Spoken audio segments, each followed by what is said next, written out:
지난주에 말씀 기억하시나요?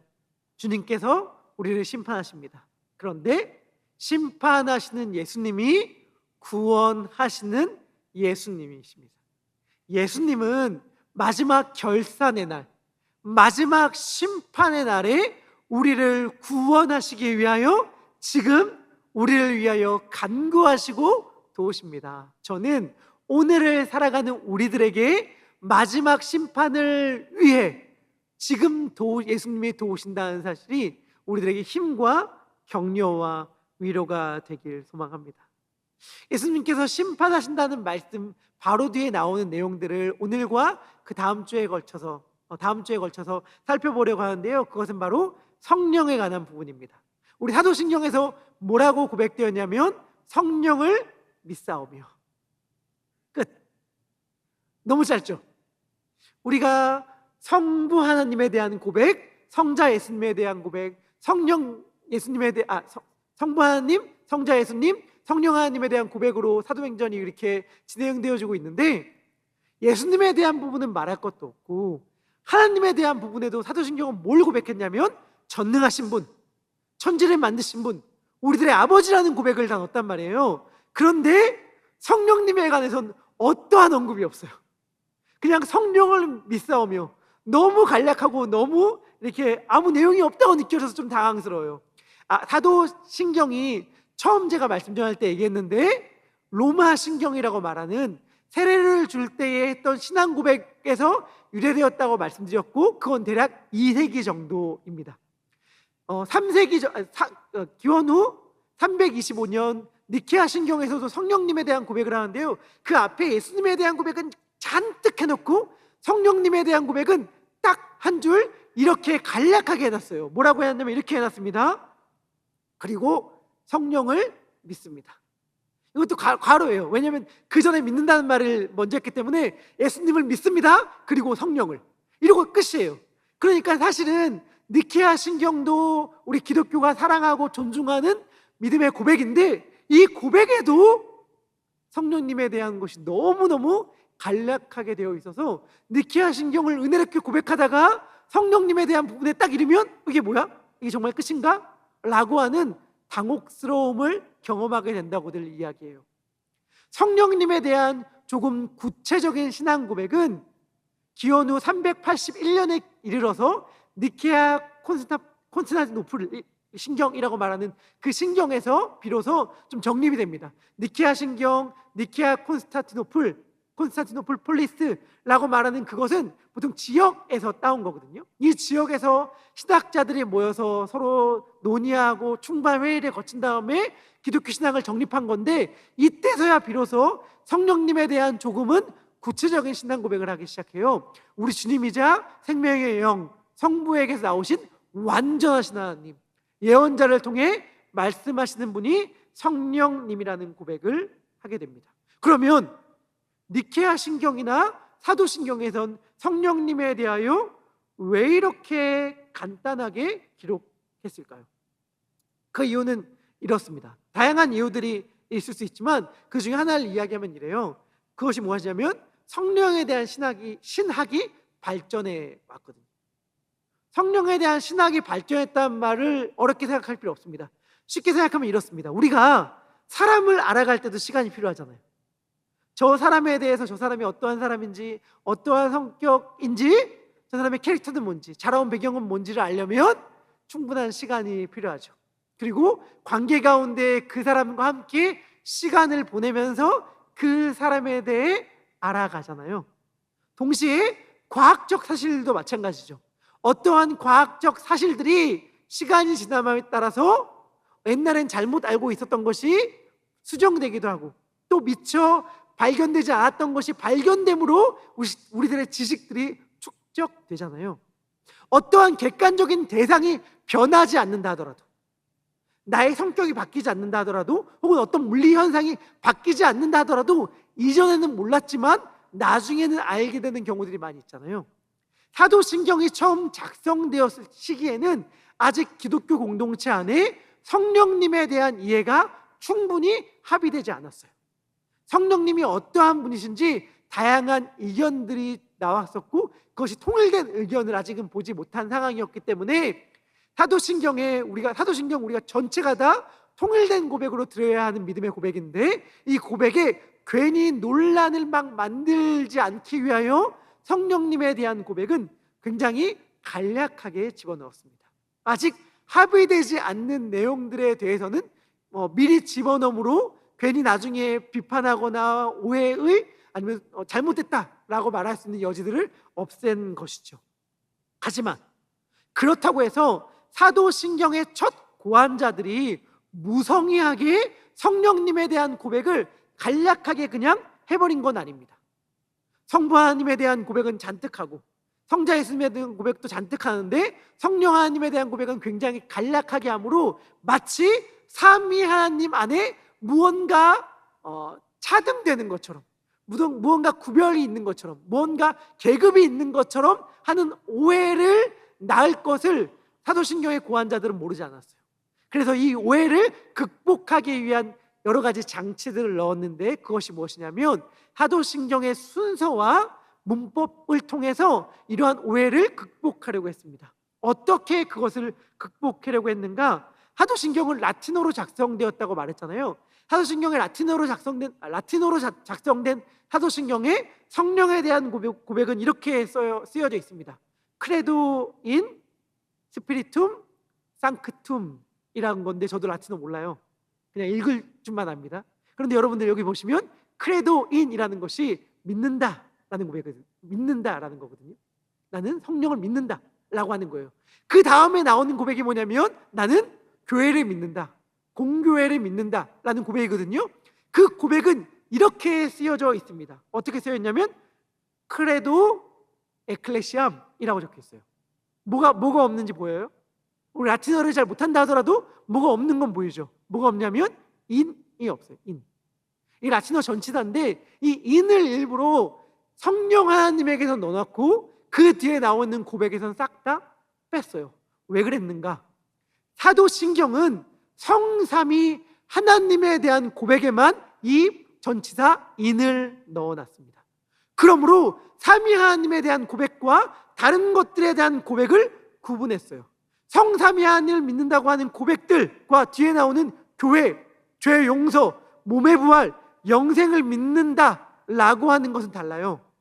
삼위 하나님에 대한 고백은 내가 믿는 인격적 대상에 대한 고백이고, 교회를 믿는다고 하거나 몸의 부활을 믿는다고 하거나 영생, 죄 사함을 믿는다고 하는 고백은 그리스도인들의 존재와 운명에 관한 믿음을 고백하는 것입니다.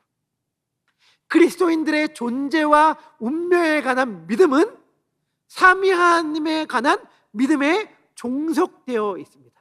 다시 말하면 교회와 나머지 그리스도인들에 대한 고백을 성령 하나님에 대한 고백 뒤에 배치하고, 성령 하나님에 대한 고백은 인이라는 전치사를 넣음으로 뒤의 고백들과 구분함으로 사도신경은 무엇을 의도하냐면 뒤에 나오는 교회에 대한 고백, 성도의 교제에 대한 고백, 죄 사함에 대한 고백, 몸의 부활과 영생에 대한 고백이 성령 하나님에 대한 고백으로 가능하다는 것을 거기에 그렇게 구성해 놓은 거예요.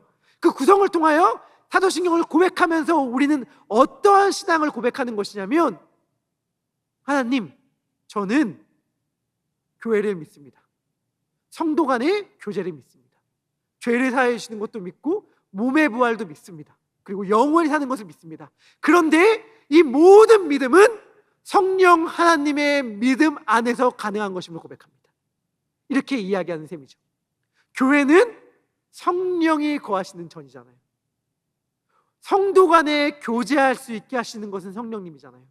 그래서 에베소서에서도 사도 바울이 성령님이 성도들을 하나 되게 하셨다라고 이야기하시죠. 그리고 오늘 살펴볼 내용인데, 성령님은 누구시냐면 다시 살리시는 영, 부활의 영이란 말이에요. 그렇기 때문에 사실은 우리 그리스도인들의 존재와 운명에 관한 모든 고백은 성령 하나님을 믿는다고 고백하는 것에 딸려 있어요.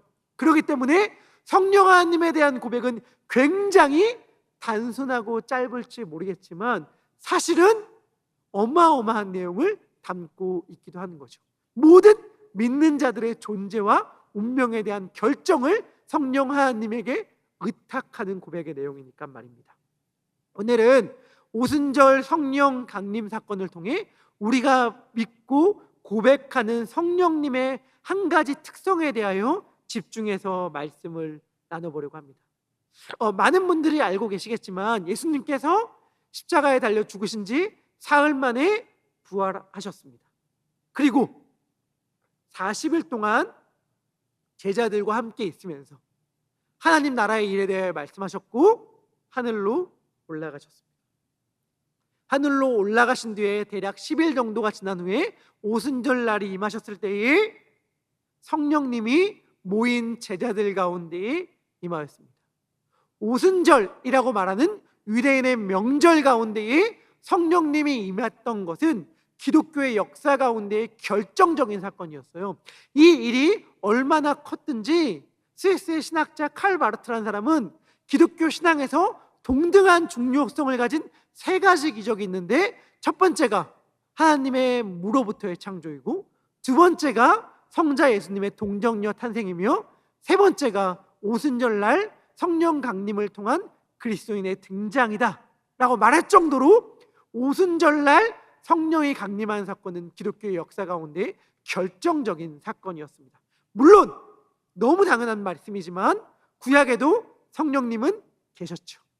창세기 1장 2절에서부터 성령님은 등장하고 계셔요. 그리고 그 성령님이 하나님의 백성에게 임하는 경우가 구약에도 당연히 있었습니다. 우리 많은 분들 알고 계시겠지만 삼손 같은 경우 하나님의 신이 갑자기 임했을 때 괴력을 막 발휘하거든요. 하나님의 백성에게 성령이 임하는 경우는 구약에도 있었어요. 하지만 성령님이 임한 다음에 베드로 사도가 요엘서의 말씀을 본문으로 삼아 설교를 하거든요. 요엘서의 말씀을 본문으로 삼아 설교를 하는데, 요엘서, 구약의 예언서인 요엘서에 예언된 내용이 지금 이 시간 우리들 가운데 성취되었다라고 말하면서 설교를 하는 장면이 나옵니다. 그 말씀이 사도행전 2장 17절부터 18절의 말씀인데요, 이 말씀 같이 읽도록 하겠습니다. 읽겠습니다. 시작.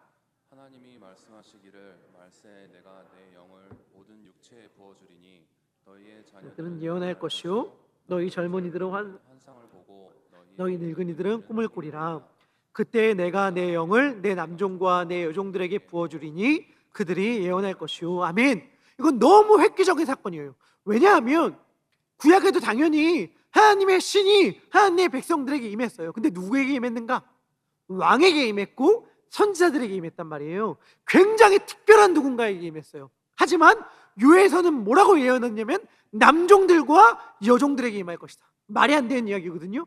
한 발 더 나아가 뭐라고 이야기하냐면 모든 육체에게 임할 것이다, 이렇게 얘기합니다.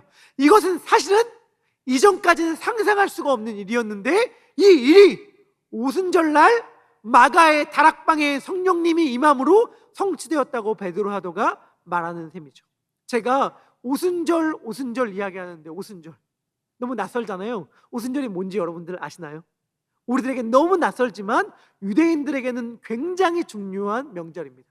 오늘 우리가 살아가면서 중요한 절기, 명절이 뭐가 있어요? 땡스기빙, 크리스마스, 그리고 뉴 이어, 이렇게 이 정도가 가장 큰 사람들이 생각할 때는 명절인 것 같고, 기독교인들에게는 부활절, 이렇게 될 수 있을 것 같은데, 유대인들에게는 세 가지 정말 중요한 절기가 있었습니다.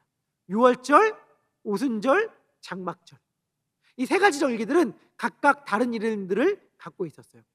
그런데 유월절이라고 말할 때 유월절은 딱 하루가 아니고 일주일간 진행되는 절기였거든요. 그래서 그날은 무교절기라고 말하기도 하고 유월절이라고 말하기도 합니다. 유월절이라고 하는 것은 너물유, 너물월, 넘어갔다라고 하는 것인데, 출애굽했을 때에 여호와의 신이 문지방에 어린 양의 피를 바른 집은 심판하지 않고 넘어갔다라고 하는 것을 기념하는 절기였어요. 그리고 그 절기에 그들은 누룩 없는 딱딱한 빵을 먹었습니다.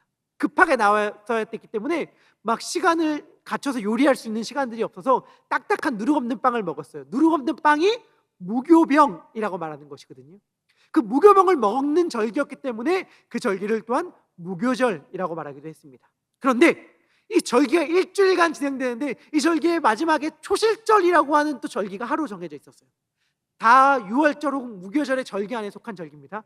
초실절은 뭐냐면 하나님께 농사를 지었는데 감사하다고 첫 곡식 열매를 바치는, 곡식의 첫 열매를 바치는 절기, 그 제사를 드렸던 절기가 초실, 처음 열매를 하나님께 바치는 절기다라고 해서 초실절이었어요. 이로부터 50일이 지났을 때에 밀 수확기에 밀을 수확하는 그 시기를 기념하여서 드렸던 절기가 오순절이에요. 이 오순절의 또 다른 이름은 칠칠절입니다. 오순절, 칠칠절. 이 이름의 뜻이 뭐냐?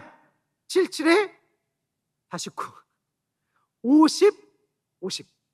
곱셈이에요, 곱셈. 오순이라고 말하는 건 10이라는 뜻이거든요. 10. 그러니까 5 곱하기 10 해서 50이고요. 77 해서 49입니다. 초실절부터 49일 뒤에 있던 절기라고 해서 칠칠절, 초실절로부터 50일째 되는 날이라고 말해서 오순절이라고 불렀어요. 자, 오순절 날은 어떻게 하나님께 제사를 드렸냐면 소제라고 말해서 가루로 제사를 드렸는데 가루를 빻아서 떡으로 만든 다음에 이게 먹고 제사를 드렸습니다. 이걸 기독교적 상징으로 이해하는 데는 어려움이 크게 없어요. 여러분들 쉽게 이해할 수 있는데 무엇을 예언하는 절기인지 어렵지 않게 이해할 수 있습니다. 초실절은 무엇을 상징할까요? 부활의 첫 열매 되신 예수님을 상징하죠. 처음 곡식 예상, 첫 열매를 하나님께 드린 절기였잖아요. 그러니까 사실 예수님께서 부활하신 다음에 부활의 첫 열매로 하나님께 올려주신 그 제사를 상징하는 절기가 초실절이었어요. 떡이라는 것은 곡식을 빻아서 하나로 만든 거잖아요. 그러니까 사실은 하나됨을 상징하는 것이거든요. 그 절기가 바로 오순절이에요. 오순절 날 뭐가 시작돼요? 교회가 시작되죠.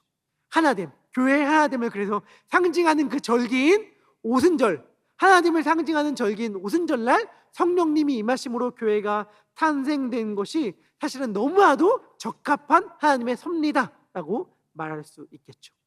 오순절 날 예수님을 따르던 제자들은 마가라는 사람의 다락방에 모여서 함께 기도하였습니다. 그때에 성령님이 임하셨죠. 이때 성령님이 임하셨던 모습을 보고 사람들이 오해하는 것이 있습니다. 그것이 무엇이냐? 성령님은 불이다, 성령님은 바람이다 라고 말해요. 그래서 여러분들 어떤 집회, 여러분들은 관심 크게 없죠. 저는 사실 그런 것들 좀 관심이 있어서 종종 찾아보는데 막 성령 집회 뭐 이런 거, 성령 집회 같은 데 보면은 어떤 목사라고 제가 말해야 될까요? 그런 앞에 나선 흰 옷을 입으신 분들이 막 불받아라 이런 막 뜨겁게 막 뜨거워하면서 막 넘어지고 막, 아니면 입으로 바람 소리를 막 낸단 말이죠. 후 이러면 넘어져. 제가 그런 분들 미국에서 집회한다고 해서 한번 초청해 볼까 이런 식의 생각들을 사실 했다고 하면 안 되겠죠. 하여튼간 너무 신기해가지고 제가 이게 뭐야 이렇게 바라보긴 하는데, 여러분들 제가 단언하게 단언하며 말씀드릴 수 있는 것, 성령님은 불도 아니고 성령님은 바람도 아니에요. 너무 당연한 것이만. 우리 한번 하나님의 말씀을 봤으면 좋겠는데 사도행전 2장 2절의 말씀입니다. 우리 같이 읽도록 하겠습니다. 시작. 호련히 하늘로부터 급하고 강한 바람 같은 소리가 있어 그들이 앉은 온 집에 가득하며. 지금 성령님이 강림한 것을 경험한 누가가 지금 이 이야기를 적고 있는데, 성령님이 강림했는데 성령님은 뭐라고 이야기하는지를 적었는지가 중요해요. 뭐라고 이야기했어요? 성령님은 바람이다 도 아니고, 성령님은 바람의 소리다 도 아니고, 급하고 강한 바람 같은 소리다라고 말해요. 뭐뭐 같다라고 말하거든요. 영어로 like라는 표현이 있는데 사실 이게 뭐냐면 분명하지 않다는 거예요. 나도 온전히 모르겠다, 나도 경험했고 나도 그 자리에 있었고 나도 그걸 체험했지만 사실은 무엇인지 분명하게 알지 못했다라고 하는 굉장히 모호함이 적힌 표현을 지금 누가는 써나가고 있는 셈입니다. 3절의 말씀도 마찬가지입니다. 우리 3절의 말씀도 같이 읽도록 하겠습니다. 시작. 마치 불의 혀처럼 갈라지는 것들이 그들에게 보여 각 사람 위에 하나씩 임하여 있더니. 여기서도 성령님은 뭐라고 말하냐면 성령님은 불이다 도 아니에요. 성령님은 불의 혀다도 아니에요. 불의 혀와 같이 보이는 것이라고 말씀하여 주심으로 굉장히 모호한 표현을 해요. 왜요? 모르겠다는 거예요. 정확하게 모르겠다는 거예요. 내가 온전히 파악할 수 없는 그것, 내가 경험했지만 내가 온전히 알았다라고 말할 수 없는 그것이라고 이야기하고 있는 셈인데, 이게 정말 정확히 니고데모에게 예수님이 하신 말씀이죠. 요한복음 3장 8절을 보면 니고데모에게 예수님께서 이렇게 성령님에 대하여 설명해 주십니다. 요한복음 3장 8절의 말씀인데요, 제가 읽어보도록 하겠습니다. 읽겠습니다. 바람이 임의로 불매 내가 그 소리는 들어도 어디서 와서 어디로 가는지 알지 못하니 성령으로 난 사람도 다 그러하니라. 여기서 예수님이 니고데모에게 하는 말의 핵심이 뭐냐면, 성령님은 온전히 파악할 수 없는 것이다. 성령님은 네가 온전히 소유했다고 말할 수 없는 것이다 라고 말씀하고 계신 거예요. 만약에 누군가가 아무리 거룩하고 아무리 영험해 보인다 하더라도, 아무리 신령해 보인다고 하더라도, 누군가가 마치 자신이 성령을 소유한 것처럼 여긴다면, 그리고 성령님을 온전히 파악한 것처럼 여긴다면, 그리고 자기가 성령님을 온전히 파악하고 소유하여서 마음대로 성령님을 부릴 수 있는 것처럼 여기고 행동한다면, 저는 자신 있게 그 사람은 틀렸다, 그 사람은 이다 라고 말할 수 있을 것 같습니다. 성령님은 온전히 파악할 수 없는 분이에요. 하지만 그럼에도 불구하고 성령님이 무슨 일을 행하셨는지는 알 수 있죠. 우리에게 무슨 일을 행한 하나님을 완전히 우리가 소유하였다, 그분을 완전히 알았다 라고 우리가 말할 수는 없지만, 그분이 우리에게 행한 일은 알 수 있죠. 나면서부터 보지 못했던 자가 눈을 뜨게 되었을 때에 그가 했던 말, 내 눈을 뜨게 하신 네가 누구인지 내가 정확하게 알지 못하지만 그분이 내게 행한 그 일은 안다. 그분이 나의 눈을 뜨게 했다 라고 그 요한복음 9장에서 소경이 고백하잖아요. 성령님이 무슨 일을 행했는지는 우리는 알 수 있습니다. 그분은 무엇을 행하셨는가요? 무엇을 행하셨죠? 그분은 제자들을 변화시키셨습니다. 두려움과 무기력과 낙심과 좌절 가운데 있던 제자들, 마치 죽어있는 시체와 같던 제자들의 존재를 변화시키신 분이 성령님이시죠. 여러분, 예수님이 부활하신 이후에 바로 하늘나라로 올라간 건 아니라고 말씀하셨죠. 40일간 제자들과 함께 있으면서 하나님의 나라의 일에 대해 말씀하셨어요. 하지만 여러분, 예수님이 40일간 제자들에게 있으면서 제자들에게 명령한 것은 사도행전을 보면 딱 하나밖에 없어요. 40일간 있으면서 제자들에게 너 이거 해라 라고 명령한 것은 딱 하나밖에 없습니다. 그것이 무엇이냐? 사도행전 1장 4절에 나오는데 이 말씀 같이 읽도록 하겠습니다. 읽겠습니다. 시작. 사도와 함께 모이사 그들에게 분부하여 이르시되 예루살렘을 떠나지 말고 내게 내게서 들은 들은 바 바 아버지께서 약속하신 것을 기다리라. 아멘. 예수님은 딱 이 말씀만 하셨어요. 뭐라고 말씀하셨는가? 예루살렘을 떠나지 말고 아버지의 약속하신 것을 기다려라. 예수님은 그 외에 다른 말씀을 하실 필요가 없었어요. 왜일까요? 왜냐하면 아버지의 약속하신 성령이 오시면 그분이 모든 것을 가르쳐 줄 것이니까, 그분이 모든 것을 일러줄 것이니까, 너희는 지금부터 할 것은 오직 하나, 기다리는 것. 근데 기다리는데 그냥 기다리는 것이 아니라 뭐라고요? 예루살렘을 떠나지 말고 기다리는 것. 여러분, 이게 쉬웠을까요? 기다림이 쉽습니까? 아무것도 하지 않아도 되니까 뭐 쉽지 뭐 라고 생각하는 분들은 사실은 아무도 없겠죠? 기다림이 얼마나 힘듭니까? 그렇게 생각하는 저는 얄궂게 그렇게 생각하거든요. 다이어트가 너무 제일 쉽지, 왜? 아무것도 안 하면 되잖아, 아무것도 안 먹으면 되잖아, 이렇게 말할 수 있지만 사실 이거 너무 힘들잖아요. 아무것도 안 하고 기다리는 게 너무 힘들지만, 제자들에게 기다린다는 것은 단지 언제 와? 라고 하는 차원을 넘어서는 것이었습니다. 왜냐하면 예수님은 제자들에게 분명하게 말씀하셨거든요. 예루살렘을 떠나지 말아라. 그들에게 떠나지 말라고 했던 예루살렘은 어떠한 곳이었는가? 그 당시의 예루살렘은 헤롯이라는 왕이 다스리고 있었는데, 헤롯이 예루살렘 도시를 재개발했기 때문에 굉장히 지금 번영하고 막 살아나는 생동감 넘치는 도시였어요. 사람들이 북적북적됐고 경제도 살아났고 주민들도 막 모이는, 막 사람들이 떠나는 도시가 아니라 모이는 도시였기 때문에 되게 활기찬 도시가 예루살렘이었습니다. 하지만 모든 사람들은 그 동네에 와서 살고 싶어 했던 그 도시가 예수님의 제자들에게서는 한순간도 있기 싫은 떠나고 싶은 동네였습니다. 어찌 안 그랬겠어요? 반란의 혐의를 쓰고 십자가에 달려 죽은 정치 지도자, 반역죄로 죽은 정치 지도자의 추종자들이 아직 그 도시에 남아있다는 사실들은 예루살렘에 있는 종교 지도자들과 유대인들의 적개심을 사기에 충분했을 것입니다. 아니, 너희들의 우두머리 어떻게 되는지 봤는데, 너희들의 주인이 어떻게 되는지 봤는데, 너희들의 스승이 어떻게 되는지 봤는데, 너희들의 스승이 처참하게 죽은 이 한복판에서 아직도 기웃거리고 있느냐? 라고 말하는 시선을 그들은 견뎌야만 했을 거예요. 그들에게 예루살렘은 그들을 위협하는 살기가 등등한, 그들에게 매우 두려움의 도시였습니다. 그리고 그들에게 두려움의 도시였던 동시에 예루살렘은 어떤 곳이죠? 자신들이 죽기까지 따르겠다고 말한 스승님을 배반했던 동네였죠. 베드로가 얘기했잖아요. 죽기까지 예수님을 따르겠습니다. 하지만 바로 그 마을에서 공개적으로 사람들 앞에서 베드로는 예수님을 3번 부인합니다.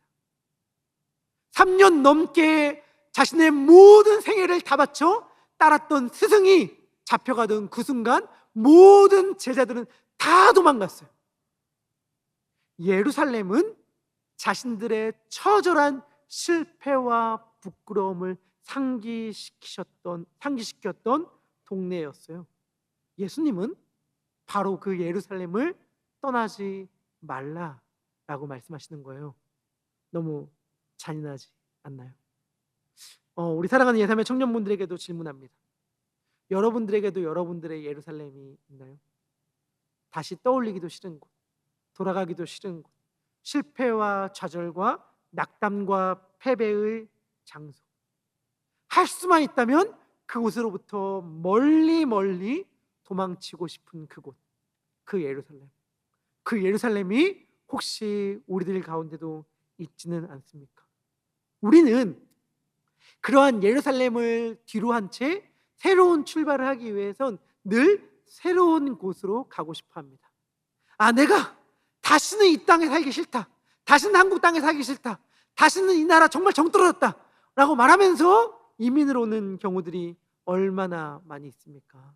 이제 새로운 마음으로 새 출발을 하려고 하면 새로운 곳에서 시작하는 것이 더 좋을 수도 있는데, 예수님은 왜 굳이 좌절과 실패와 낙담, 죄책감이 떠오를 수밖에 없는 그 동네를 떠나지 말라고 말씀하시는 걸까요? 왜 굳이 내가 실패한 그 자리에서 내가 실패한 그 자리를 떠나지 말고 거기서 가만히 있어 라고 말씀하시는 걸까요? 그것은 아버지의 약속하신 성령이 어떠한 분이신지 알려주기 위해서였습니다. 아버지께서 약속하신 성령이 어떠한 분이신지 가장 잘 알려주는 장소가 바로 예루살렘이었거든요.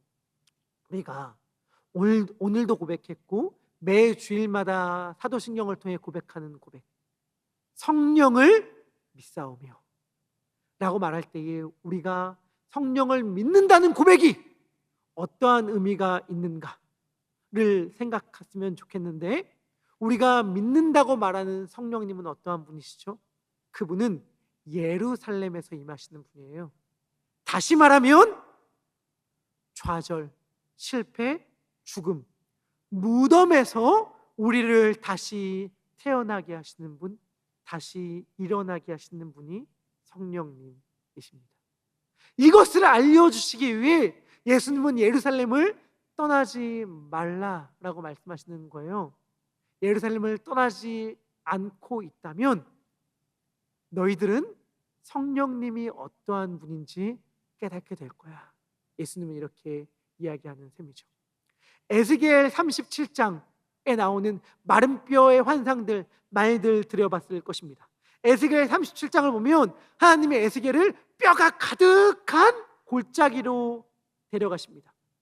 에스겔은 사방에 뼈가 가득 찬 골짜기를 봐요. 우리 에스겔 37장 이전의 말씀인데 우리 같이 읽도록 하겠습니다. 읽겠습니다. 시작. 나를 그 뼈 사방으로 지나가게 하시기로 본즉 그 골짜기 지면에 뼈가 심이 많고 아주 말랐더라. 여러분들 한번 생각해 보세요.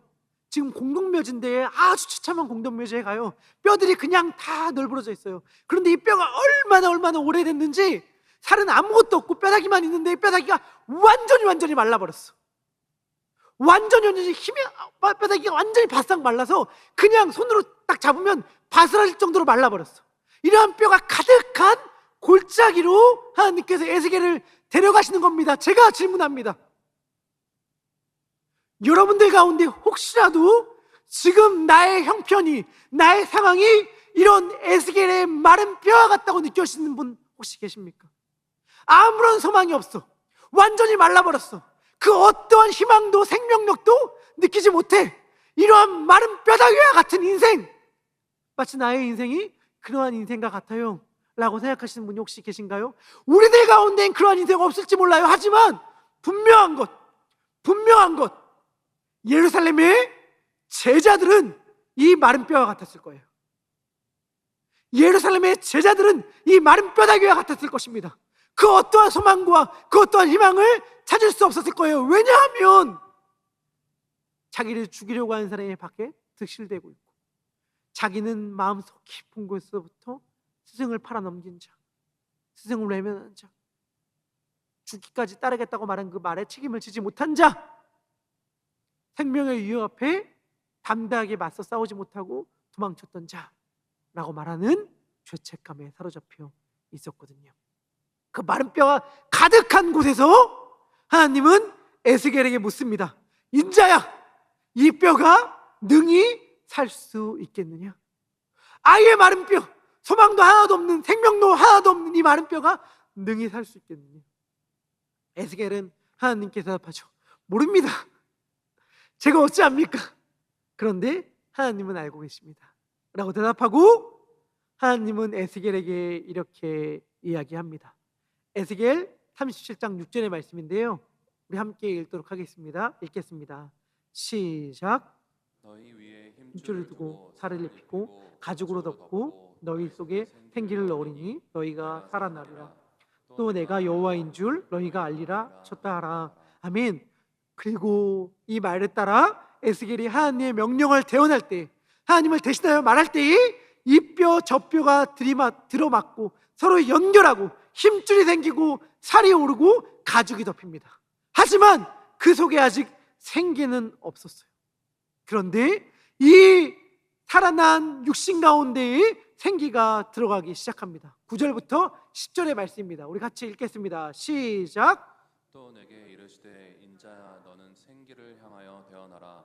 생기에게 대언하여 이르기를 주 여호와께서 이같이 말씀하시기를 생기야 사방으로부터 와서 이 죽음을 당한 자에게 불어서 살아나게 하셨다 하라. 이에 내가 그 명령대로 대언하였더니 생기가 그들에게 들어가매 그들이 곧 살아나서 일어서는데 극히 큰 군대더라. 아멘. 이게 뭐예요? 이게 성령님이에요. 성령님은 누구신가? 완전히 메말라서 아무런 소망이 없는 자를 지극히 큰 군대로 만드시는 분이 성령님이시죠. 이게 성령님이에요. 왜냐하면 성령님은 다시 살리시는 영, 부활의 영이시니까. 로마서 8장 11절은 이렇게 얘기합니다. 예수를 죽은 자 가운데서 살리신 이의 영이 너희 안에 거하시면 그리스도 예수를 죽은 자 가운데서 살리신 이가 너희 안에 거하시는 그의 영으로 말미암아 너희 죽을 몸도 살리시리라. 아멘. 예수님을 죽은 자 가운데서 살리신 이의 영이 우리 안에 거하신다고 얘기합니다. 우리 안에 거하시면 우리의 죽을 몸도 살리신대요. 죽을 몸도 살리실 뿐 아니라 우리가 안 된다고 말하는 그것, 좌절한 그것, 쓰러진 그것, 넘어진 그것, 실패한 그것을 다시 일어나서 뛰게 하시는 분이 성령님이시다 라고 바울은 이야기하는 것입니다. 우리가 사도신경을 통해 성령을 믿사오며 credo in 성령이라고 말할 때에 나는 성령님을 믿습니다 라고 말할 때 그 고백은 무엇이냐? 나는 좌절과 슬픔 가운데서, 낙담과 절망 가운데서, 죄와 실패의 한복판 바로 그 예루살렘 가운데서 나를 다시 살리시고 일으키실 성령님을 믿습니다 라고 하는 고백이에요. 여러분 생각해봐요. 성령님이 어디서 임했는가? 예루살렘, 그것도 마가의 다락방에서 임했습니다. 많은 학자들이 그렇게 추측해요. 어떻게 추측하냐면 아마도 이 다락방은 예수님께서 제자들과 최후의 만찬을 했었을 장소다 이렇게 추측합니다. 그리고 설사 동일한 장소가 아니어도 상관없어요. 왜냐하면 예수님이 식사를 했던 이 장소가 바로 다락방 같은 곳이었거든요. 그러니까 마가의 다락방은 어떠한 곳이냐? 예수님이 자신의 제자들과 함께 마지막 식사를 했던 것을 떠올리는 장소예요. 여러분 그 식사에서 예수님이 뭐라고 말씀하셨는지 아세요? 그리고 제자들은 뭐라고 말했는지 아십니까? 예수님이 마지막 식사를 하면서 이렇게 말씀하셨어요. 너희 중 한 사람이 나를 팔리라. 제자들이 뭐라고 말했는지 아세요? 주님, 저는 아니지요. 주님, 저 아닌 거 알죠? 주님, 저는 아닙니다 라고 말했던 그 장소. 예수님을 부인하지 않겠다고, 난 예수님을 절대 떠나지 않겠다고 같이 밥 먹으면서 얘기했던 그 장소. 그러니까 모여서 기도하지만 그 기도하는 그 현장이 나의 실패를 떠올릴 수밖에 없게 만들었던 그 장소, 바로 거기서 하나님은 자신의 성령님을 보내주십니다. 그리고 거기서 다시 시작하게 하시죠. 사랑하는 예삼의 청년분들, 우리 성령님을 의지합시다. 우리들 가운데도 자신들의 예루살렘에서 도망가고 싶어 고민 중인 분들 있을 거예요. 다시는 그 사람과 만나기 싫어. 그 사람은 나의 절망과 좌절을 떠올리게 하는 사람이야. 다시는 그 장소에 가기 싫어. 다시는 그 지역에 가기 싫어. 다시는 그 일을 떠올리기도 싫어. 다시는 그곳에 찾아가기 싫어 라고 말하는 그 예루살렘이 여러분들이 있을지 몰라요. 혹은 나 다시는 떼먹지 않아. 나 다시는 봉사 현장으로 안 나가. 나 당신은 이러한 곳으로 안 나가. 그때 나 너무 힘들었어. 그때 나 너무 절망했어. 그때 나 너무 가슴 아팠어. 그때 나 너무 헬로 가다가 완전히 짜부라졌어 라고 말해서 다시는 그 자리에 가기도 싫은 그곳이 우리들 모두에게 각자 있을 줄 알아요. 괜찮아요. 예수님은 바로 그곳을 떠나지 말라고 말씀하시는 거예요. 왜냐하면 아무리 그곳이 마른 뼈가 가득한 골짜기라고 하더라도 성령님이 임하시면 큰 군대가 되니까. 성령님이 임하시면 도망자가, 실패자가, 배신자가 증인이 되니까. 성령님이 임하시면 죽었던 자가 다시 살아나게 되니까. 무덤에서 다시 태어나는 부활의 장소가 되니까. 중요한 것은 성령님이 바로 그러한 분이라는 것을 예수님은 너무너무 알려주고 싶어서 도망가지 않아도 돼 라고 말씀하시는 셈이죠. 말씀을 마무리합니다. 지금 올림픽이 한참이잖아요. 여러분들도 그럴 것 같아요. 저도 올림픽 많이 못 봐요. 여러분들도 올림픽 많이 안 보죠. 옛날만큼 그렇게 관심이 막 가지는 않는 것 같아요. 그런데 올림픽이 막 진행되니까 작년에 있었던 제가 육상 경기가 자연스럽게 떠올라지더라고요. 이렇게 올림픽의 스포츠 경기니까 말이죠. 작년 8월에 헝가리의 부다페스트에서 육상 대회가, 세계 육상 선수권 대회가 열렸습니다. 첫날 어떤 대회가 있었냐면 믹스라고 해서 혼성, 그러니까 남자 여자가 함께 뛰는 계주 경기가 있었어요. 1600m. 1600m 계주 경기가 있었는데 그때 맨 마지막 주자가 여자였어요. 맨 마지막 주자가 여자였는데 네덜란드의 달리기 굉장히 유망주였던 femke 볼이라는 선수가 맨 마지막 계주 주자로 섰습니다. 굉장히 촉망받는 선수였습니다. 그 선수가 굉장히 큰 차이를 두고 1위로 바톤을 넘겨받았어요. 그래서 열심히 달렸고 정말 결승선을 코앞에 두고 결승선을 2m 정도 앞에 둔 상태에서 갑자기 발을 헛디디면서 넘어졌어요. 그 누구도 뭐 밀거나 발에 걸지 않았는데 혼자 뛰다가 넘어졌습니다. 그래서 바톤을 떨궜어요. 떨궈진 바톤이 퉁퉁 튀면서 결승선을 통과했고 그는 일어나서 다시 뛰어왔지만 바톤을 떨어뜨렸기 때문에 그리고 바톤이 결승선을 통과해서인지 모르겠지만 여하튼간 실격 처리가 되고 말았습니다. 여러분들 생각해 보세요. 혼자 하는 단일 종목도 아니었어요. 계주였어요. 계주. 그것도 몇 번째 주자? 마지막 주자. 그리고 막 5위, 6위 이렇게 들어갔던 것도 아니야. 1위로 들어가고 있어요. 1위로 들어가고 있었는데 그 누구의 반칙도 아니라 자기의 온전한 실수 때문에 그것을 떨어뜨려서 금메달에서 은메달, 동메달도 아닌 실격 처리가 됐으니 그 마음이 얼마나 힘들고 슬펐겠습니까? 그게 첫째 날 일어났던 일이었어요. 그리고 그 육상 선수권 대회 마지막 날이었습니다. 마지막 날 경기에 뭐가 있었냐면 여자, 첫째 날은 혼성이었는데 마지막 날은 여자 1600m 계주가 있었습니다. 이 여자 1600m 계주에도 이 펜키볼이라는 선수가 마지막 주자로 나섰어요. 이 펜키볼이 맨 마지막 주자에서 바톤을 넘겨받았을 때 본인의 위치는 어디였냐면 3위였어요. 3위였는데 1등과 격차가 10m 정도 나는 3위. 그러니까 사실 육상에서 10m 정도의 세계 비슷한 사람들이 뛰는데 그걸 어떻게 따라잡습니까? 사실은 불가능한 상황이잖아요. 3위로 바톤을 이어받고 그 여성 주자가 펜키볼이라는 선수가 달리기 시작합니다. 정말 놀라운 일이라고 모든 해설자가 이야기했는데 어떠한 일이 펼쳐졌냐면 정확히 그 여성 선수가 첫째 날 넘어졌던 그 지점에서 2위와 1위를 역전해서 1위로 들어왔어요.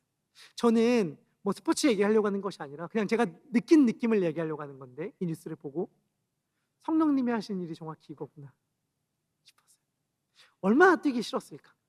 자기만 잘못한 게 아니라 자기의 실수로 인해서 자기의 팀 전체가 다 그리고 자기 팀만이 아니라 자기의 국가가 메달을 놓치게 되었으니 얼마나 마음이 힘들었겠어요. 모르겠습니다. 제가 그 선수의 마음이 되어보지 않아서 모르겠는데 저의 심정으로는 못 뛰겠어요 라고 말할 것 같아요.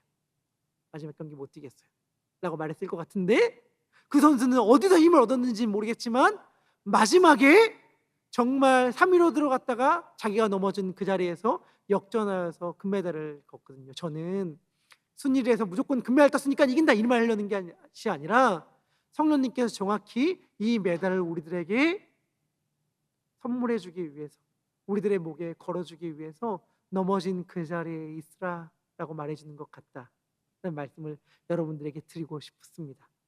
여러분들 넘어진 그 자리에서 실패한 그 자리에서 승리하게 하시는 분이 성령님이십니다. 그래서 여러분 무덤을 떠나지 마세요. 예루살렘을 떠나지 마세요. 실패한 자리를 떠나지 마세요. 실패한 자리를 여전히 실패한 현장으로 두지 마세요. 십자가의 현장을 부활의 자리로 바꾸세요. 그럴 수 있는 힘은 무엇이냐? 그 자리에서 성령님을 기다리는 것.